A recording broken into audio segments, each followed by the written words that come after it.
Good morning students.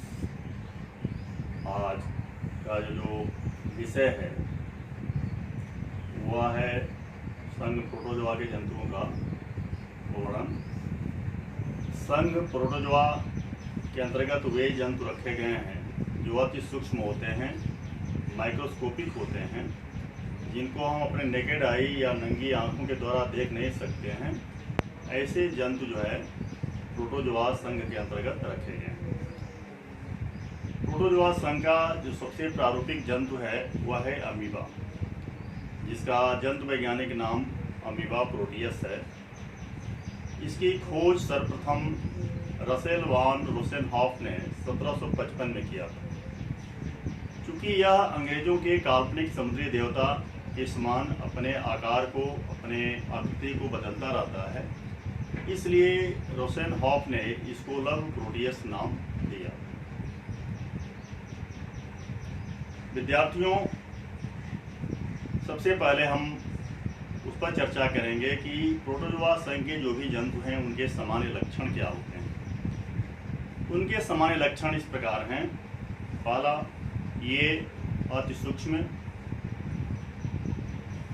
सूक्ष्मदर्शी जंतु होते हैं।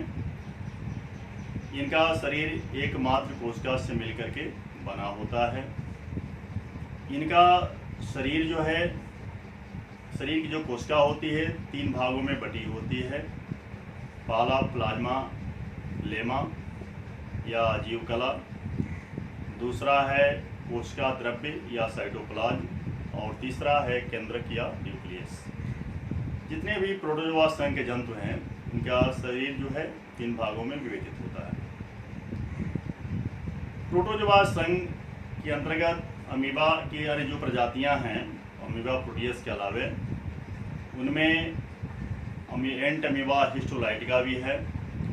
एंट अमीबा हिस्टोलाइटिका एक परजीवी प्रोटोजोआ है जो हमारे दूषित जल या भोजन के माध्यम से हमारे शरीर में चला जाता है, और इसके द्वारा जो है डिसेंट्री या पेचिस नामक रोग होता है। इसकी अन्य भी प्रजातियां हैं प्रोटोजोआ संघ के अन्य जंतुओं की, जिसमें अमीबा डिस्काइडिस है, अमीबा रेडियोसा है। ये सभी प्रजातियां मीठे जल में या अलावड़ी जल में पाई जाती हैं। अमीबा का भोजन क्या है? अमीबा अति सूक्ष्म जीव है।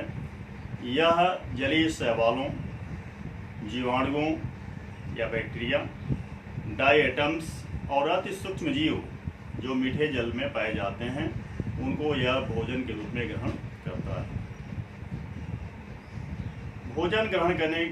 इसका भोजन ग्रहण करने के आधार पर इसे हम प्राणी समभोजी और सर्वाहारी कह सकते हैं। यानी ये ठोस जो भी भोजन के कण हैं उनको ग्रहण करता है। या अब इसके बाद हम चलते हैं इसके बॉडी के वर्णन के बारे में। तो सबसे पहले मैंने बताया था कि इसका जो शरीर होता है वह 3 भागों में विभाजित होता है। पहला हमने बताया था जीवद्रव्य कला। यह जीवद्रव्य कला अत्यंत पारगम्य होती है। इससे कुछ सिलेक्टिव जो फूड पार्टिकल्स हैं वही विस्तृत होकर के साइटोप्लाज्म के अंदर जा पाते हैं। तो यह परमिएबल होती है, लेकिन चुने हुए पदार्थ ही इसके अंदर से जा सकते हैं। इसके बाद आता है साइटोप्लाज्म या कोशिका द्रव्य।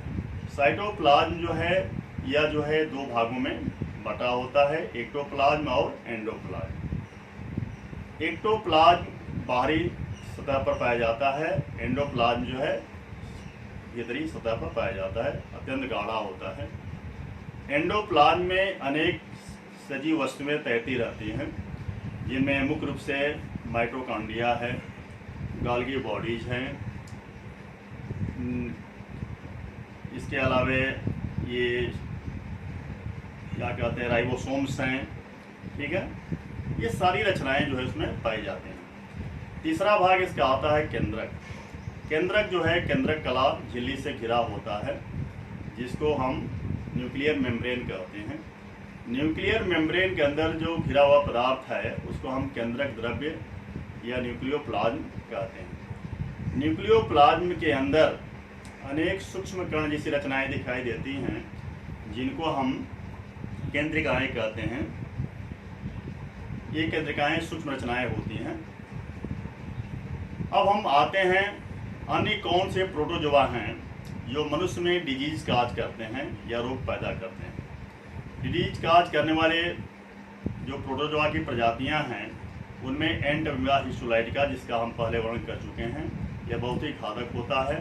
दूषित जल के माध्यम से हमारे शरीर में प्रवेश करता है और हमारे आंत की जो श्लेष्मिक झिल्ली है उसको ज़्यादा क्षत पहुंचाता है, जिससे मल के साथ जो है ये कट करके आंत का हिस्सा जो है म्यूकस के रूप में बाहर आता है। कभी कभी ये खूनी पेचिश का रूप भी ले लेता है। इसकी कुछ प्रजातियां हमारे मसूड़ों में भी प्रवेश कर जाती हैं, जो मसूड़ों में घाव पैदा करती हैं। इसके अलावा एक अन्य इसकी प्रजाति है ट्रिपेनोसोमा। ट्रिपेनोसोमा भी एक प्रकार का प्रोटोजोआ की प्रजाति है। यह निद्रा रोग या स्लीपिंग सिकनेस नामक रोग पैदा करता है। जो सामान्य एक और प्रोटोजोआ है जिसको हम प्लाज्मोडियम कहते हैं। प्लाज्मोडियम मैरियल पैरासाइट होता है जो मलेरिया रोग डिजीज काज करता है।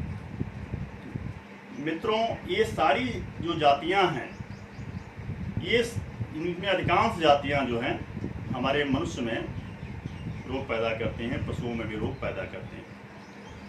तो इस प्रकार से हम देखें तो यह फ्री लिविंग तो होता ही है, ये स्वतंत्र विचरण करता है, अपने भोजन को अपने तरीके से ग्रहण करता है।